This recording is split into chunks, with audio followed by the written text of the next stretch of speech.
नमस्कार, मेरा नाम है दीपक कुमार और आपने पॉलिटिकल पंचायत के खास न्यूज बुलेटिन को देखना शुरू कर दिया है, जिसमें हम आपको डिटेल में बताएंगे पिछले 24 घंटों में राजस्थान की पॉलिटिक्स में क्या कुछ नया हुआ। तो सबसे पहले बात करते हैं मुख्यमंत्री भजन लाल शर्मा की, जहां उन्होंने अपने कार्यालय में किसान, बागवानी, डेयरी और पशुपालन संबंधित विभागों की बजट घोषणाओं की समीक्षा बैठक ली, जिसमें सीएम शर्मा ने अधिकारियों को दिशा निर्देश देते हुए कहा कि योजनाओं का लाभ किसानों तक पहुंचाना उनका पहला लक्ष्य है। अब खबर जयपुर से, जहां सिविल लाइन विधायक गोपाल शर्मा ने प्रधानमंत्री नरेंद्र मोदी की स्वर्गीय माताजी पर की गई अभद्र टिप्पणी के पलटवार में कांग्रेस पर निशाना साधा है। उन्होंने अब खुद भी स्वर्गीय इंदिरा गांधी पर टिप्पणी कर आरोप लगाया कि उनके छोटे बेटे यानी संजय गांधी ने इंदिरा गांधी को 5 तमाचे मारे थे। इसके अलावा उन्होंने राहुल गांधी पर भी आरोप लगाते हुए कहा कि वो क्या किसी और की मां की इज्जत करेंगे, वो खुद अपनी मां सोनिया गांधी के साथ उनको अस्पताल दिखाने नहीं जाते हैं। कि श्री संजय गांधी ने इंदिरा जी को 5 तमाचे एक साथ मारे। श्रीमती सोनिया गांधी जी को गंगाराम अस्पताल में इलाज करने के लिए जाना पड़ता है और एक व्यक्ति कभी उनके साथ नहीं जाता, उसका नाम राहुल गांधी।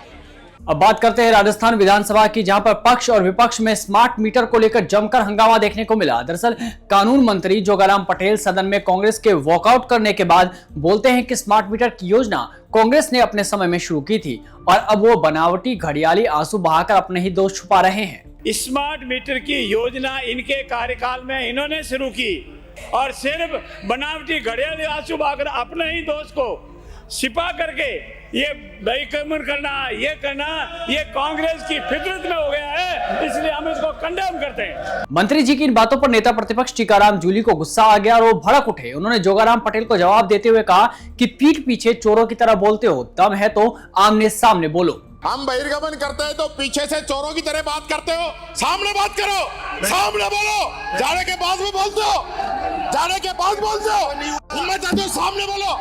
हिम्मत नहीं तुम्हारी फेस करने की, हिम्मत नहीं है विधानसभा को फेस करने की, विधानसभा को फेस करने की हिम्मत सीखो।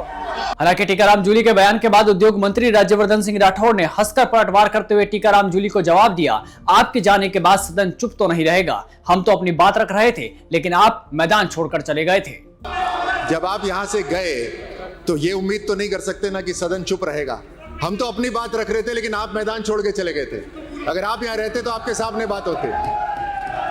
वहीं शिव विधायक रविंद्र सिंह भाटी ने सरकार के कोचिंग बिल को फटकार लगाते हुए कहा कि कोचिंग इंस्टीट्यूट को प्रोटेक्ट करने के लिए बिल लाया गया है और इस बिल से भ्रष्टाचार के नए दरवाजे खुलेंगे। भाटी ने यह भी कहा कि बिल में बच्चों के फीस स्ट्रक्चर का कोई जिक्र तक नहीं है। इसके अलावा शिव विधायक रविंद्र सिंह भाटी ने एसआई भर्ती रद्द होने के बाद पीड़ित अभ्यर्थियों के लिए भी अपनी आवाज मजबूती से सदन में उठाई।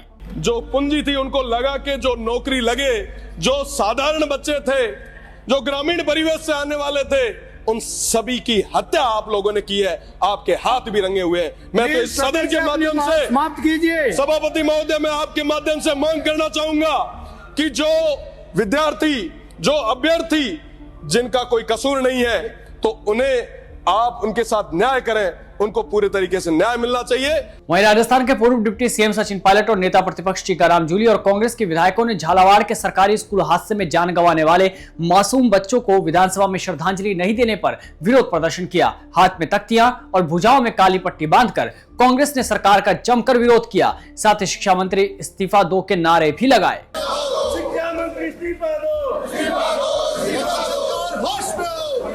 हालांकि सचिन पायलट और टीकाराम जूली ने खुद विधानसभा के बाहर बच्चों को श्रद्धांजलि देते हुए तस्वीरों के आगे कैंडल जलाई, जिसके बाद मीडिया से बात करते हुए टीकाराम जूली ने मुख्यमंत्री भजन लाल शर्मा और शिक्षा मंत्री पर आरोप लगाते हुए कहा कि वो मासूम बच्चों के परिवार के आंसू तक पोंछने नहीं गए।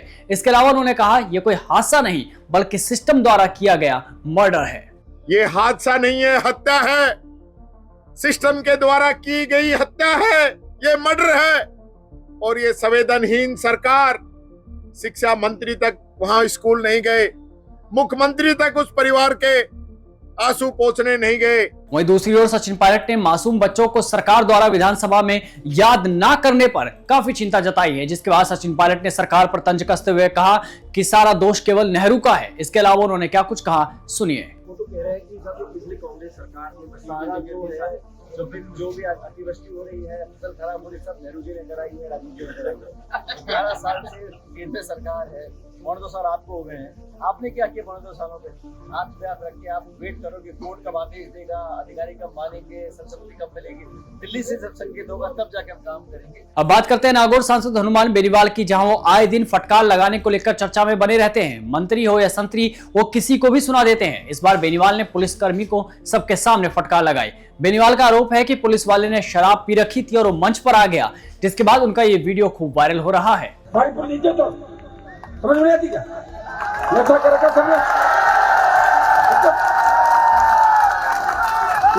सब दिमाग खराब है क्या? चलो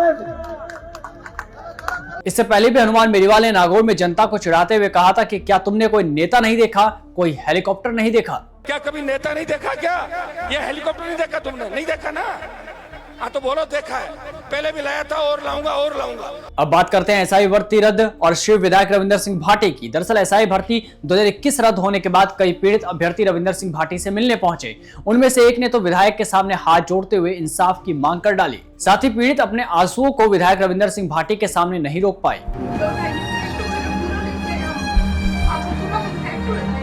हमारे साथ किस तरह से अन्याय हो रहा है, किस तरह से अन्याय वहीं डिप्टी सीएम दिया कुमारी ने बिहार में प्रधानमंत्री नरेंद्र मोदी की दिवंगत मां को अपशब्द कहे जाने पर नाराजगी जताते हुए राहुल गांधी और आरजेडी लीडर तेजस्वी यादव को पीएम मोदी से माफी मांगने को कहा है। दिया कुमारी ने कहा कि इससे ज्यादा घिनौनी हरकत और कोई नहीं हो सकती। हर बेटी से माफी मांगनी चाहिए, हर माँ से माफी मांगनी चाहिए। ऐसे शब्द उन्होंने कैसे बोले, बहुत ही गलत बात है। इससे ज्यादा मुझे लगता है घिनौनी हरकत और कोई हो ही नहीं सकती। इसके अलावा दिया कुमारी का विधानसभा में शोरगुल के बीच बयान भी खूब चर्चा में रहा, जहां वो महिला विरोधी, नारे विरोधी राहुल गांधी का नारे लगाते हुए सुनाई दी। आज भी वंचित अब खबर जोधपुर से, जहां पूर्व मुख्यमंत्री वसुंधरा राजे ने जुगल जोड़ी बाबा रामदेव मंदिर के दर्शन किए, जहां उन्होंने सेनाचार्य अचलानंद गिरी महाराज का आशीर्वाद भी लिया। इसके अलावा आपको बता दें कि जोधपुर में वसुंधरा राजे और आरएसएस प्रमुख मोहन भागवत की मुलाकात भी हुई, जहां पर दोनों के बीच करीब 25 मिनट तक बात हुई, जिसके बाद इन दोनों की इस मुलाकात का हर कोई अपने लिहाज से अर्थ निकाल रहा है। राजे की मोहन भागवत के साथ मुलाकात को इसलिए भी अहम माना जा रहा है क्योंकि हाल ही में वसुंधरा राजे ने दिल्ली में जाकर पीएम नरेंद्र मोदी से मुलाकात भी की थी। इसके अलावा वसुंधरा राजे का एक वीडियो खूब पसंद किया जा रहा है, जहां पर उनके सामने शेरगढ़ विधायक बाबू सिंह के लिए जिंदाबाद के नारे लगे, जिसके बाद उन्होंने पूछा कि आखिर कहां है बाबू सिंह, और जवाब आया 2-4 दिन से वो छुट्टी पर चल रहे हैं। आपको बता दें कि बाबू सिंह राजे के टॉप समर्थकों में से एक माने जाते हैं। बाबू सिंह जिंदाबाद तो कहाँ है? जयपुर है, जयपुर आज छुट्टी।